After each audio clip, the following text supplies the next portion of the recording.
নমস্কার। আমি আজ থেকে শুরু করছি শ্রী শ্রী মায়ের জীবন কথা। শ্রী শ্রী মা সারদা দেবী, স্বামী গম্ভীরানন্দ, উদ্বোধন কার্যালয় থেকে প্রকাশিত এই বই থেকে আমি আপনাদেরকে পড়ে শোনাবো শ্রী শ্রী মায়ের জীবনী। আপনারা আপনাদের ফাঁকা সময়ে এটি চালিয়ে শুনতে পারেন এবং পৌঁছে যেতে পারেন ঠিক সেই মায়ের কাছে, মায়ের গ্রামে, মায়ের জীবনে। ঠিক কেমন ছিল মায়ের সংসার, মায়ের সংসার, সব কিছুই ভীষণ বিস্তারিতভাবে এখানে আলোচনা করা আছে। শুরু করছি। কোনো ভুল ত্রুটি হলে ক্ষমা করবেন। ধন্যবাদ। আবির্ভাব।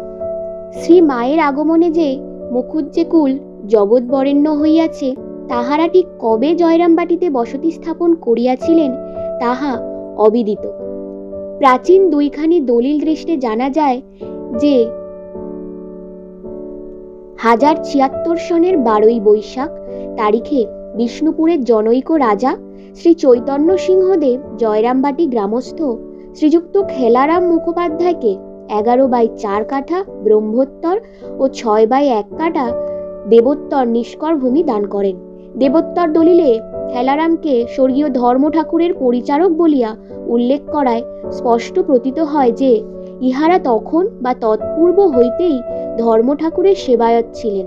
বর্তমান মুখুজ্জেরা খেলারামেরই বংশধর রূপে সেই সকল সম্পত্তি ভোগ দখল ও ধর্ম ঠাকুরের সেবা পরিচালনা করিতেছেন।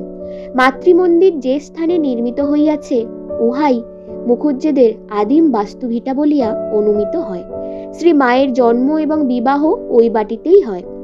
তাহার 9 বৎসর বয়স পর্যন্ত তাহার জনক জননী তথায় বাস করিয়াছিলেন। শ্রী মা বলিয়াছেন, পুরানো জন্মস্থানের বাড়িতে বিয়ে হয়। আমার 9 বছর বয়সের সময় নতুন বাড়িতে অর্থাৎ বড়দা মামার বাড়িতে আসি। ও বাড়িতে আর ধরে না। মাতৃমন্দির নির্মাণের জন্য মৃত্তিকা খননকালে ওই স্থানে যে কৃষ্ণ প্রস্তরের গৌরীপট্ট সমেত ক্ষুদ্রাকার শিবলিঙ্গ পাওয়া গিয়াছিল, উহা হয়তো এককালে মুখুজ্জে পরিবারে ভক্তি সহকারে পূজিত হইত। মুখুজ্জেদের জয়রামবাটিতে আগমনের সহিত পশ্চিমবঙ্গের এক ধর্ম বিপ্লবের ইতিহাস সংশ্লিষ্ট ছিল বলিয়া মনে হয়। বৌদ্ধ প্রাধান্য বিমুক্ত হিন্দু সমাজ তখন হয় অনমনীয় স্বভাব বৌদ্ধ দিগকে সমাজে অপাঙ্ক্তেয় পড়িতেছে, না হয় উদার ভাবাপন্ন বৌদ্ধ দিগকে তাহাদের দেবতা সহ নিজ অঙ্গে গ্রহণ করিতেছে। এই রূপে বৌদ্ধদের দেবদেবীরা ক্রমে হিন্দু দেবদেবীর সমাসনে বসিয়া হিন্দু পুরোহিতের পূজা পাইতে থাকিলেন। সম্ভবত এই সূত্রেই মুখুজ্জেরা ধর্ম ঠাকুরের পূজা আরম্ভ করেন। গ্রামে আগমনের পর তাহারা গ্রামবাসী অপর হিন্দুদেরও যজন যাজনে ব্যাপৃত হন এবং তথায় ব্রাহ্মণ্য ধর্মের বিজয় পতাকা উড্ডীন করেন।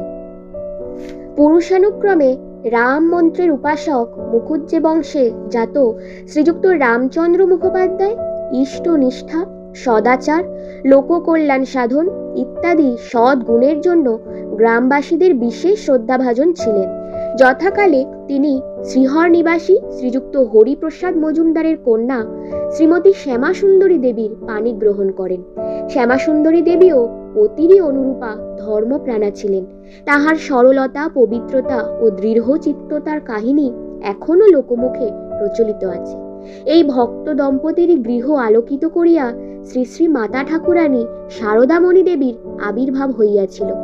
পিতা ও মাতার বিষয়ে শ্রী মায়ের মুখ হইতে মধ্যে মধ্যে যে সামান্য 2-1টি কথা বাহির হইত, তাহাতে একদিকে যেমন তাহাদের অমল চরিত্রের সুন্দর পরিচয় পাওয়া যায়, অপরদিকে তেমনি জনক জননীর প্রতি মায়ের অগাধ ভালোবাসার আভাসও পাওয়া যায়। মা বলিতেন, আমার বাপ মা বড় ভালো ছিলেন, বাবা বড় রাম ভক্ত ছিলেন, নৈষ্ঠিক অন্নবর্ণের দান নিতেন না, মায়ের কত দয়া ছিল, লোকদের কত খাওয়াতেন, যত্ন করতেন, কত সরল।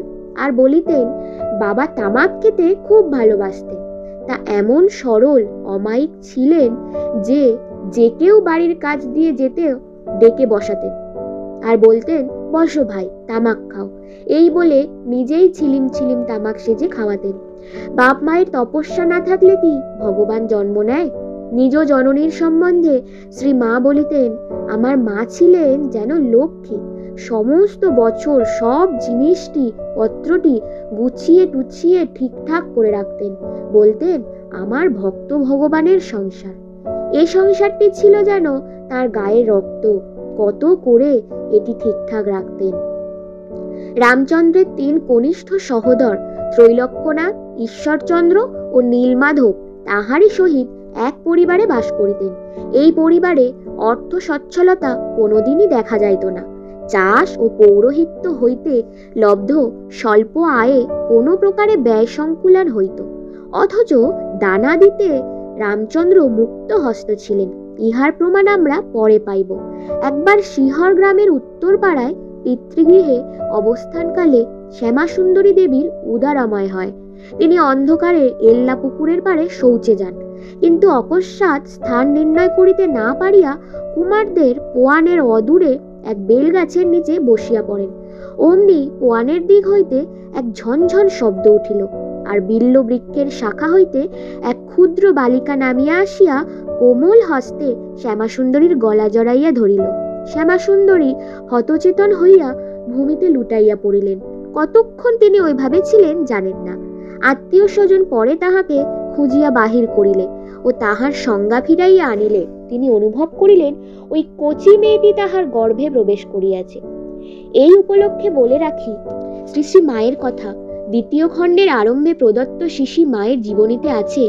মা তাহার জন্মকথা এইরূপ বলিয়াছিলেন, আমার জন্ম তো ওই রকমের, অর্থাৎ ঠাকুরের মতো। আমার মা শিয়রে ঠাকুর দেখতে গিয়েছিলেন। ফেরবার সময় হঠাৎ শৌচে যাবার ইচ্ছা হওয়ায় দেবালয়ের কাছে এক গাছতলায় যান। শৌচের কিছুই হলো না, কিন্তু বোধ করলেন একটা বায়ু যেন তার উদরের মধ্যে ঢোকায় উদর ভয়ানক ভারী হয়ে উঠল। বসেই আছেন, তখন মা দেখেন যে লাল চেলি পড়া একটি 5-6 বছরের অতি সুন্দরী মেয়ে গাছ থেকে নেমে তার কাছে এসে কোমল বাহু দুটি দিয়ে পিঠের দিক থেকে তার গলা জড়িয়ে ধরে বলল, আমি তোমার ঘরে এলাম মা। তখন মা অচৈতন্য হয়ে পড়েন। সকলে গিয়ে তাকে ধরাধরি করে নিয়ে এলো। সেই মেয়েই মায়ের উদরে প্রবেশ করে। তা থেকেই আমার জন্ম।